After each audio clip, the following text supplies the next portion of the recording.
So init maging panahon mga antag mangga. Ha? Unsay connected. Pero lahi ni karon kay gaadobo na tong mangga. Mo nang resulta perting lamia. Agoy! Kung itan-aw ka karon pasensya na kung maglaway ka. Wa na mga una. Agoy! Nasurap ng mata! Hello everyone, this is Julius Kane and welcome back to my channel. Na-miss nyo ba ako? Kasi ako na-miss ko kayo!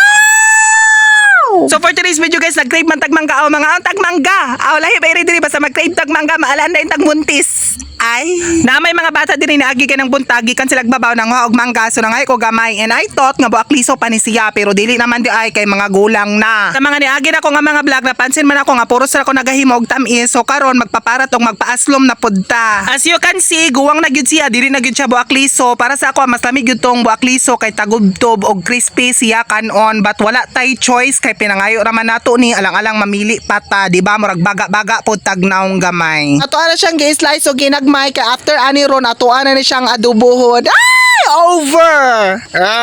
Sa mga viewers na ko nga dili hilig og mangga, pwede ra mo skip masabtan ra tamo nya sa mga viewers pod nga na curious unsay pangan aning mangga ha o mangga paho daay ni siya, lami ni siya o buak liso kung hilaw pa nya lami po ni siya og mahinog kay perti ni siyang tamisa. Lami ni siya og imuhang tanom pero og dili gani imuhang tanom. Aw, madelikasi jud ka kasaba gyud madawat nimo sa iyaha.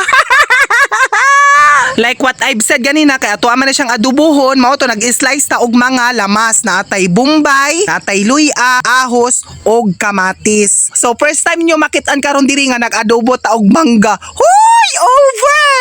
Ui. Ay kanina itong mga lamas nga atong gipang slice guys para ni siya sa uyap nga ato ang lutuon unya kay para sa ako the best jud ang uyap i-partner og mangga. So unsa pa man atong buhaton? Ang first step jud para maluto ang atong uyap ana gyud tay gasol kun dili kahoy. Pagka man itak-ang ang karahay, pagka man bot ng mantika, botgan og mga panakot.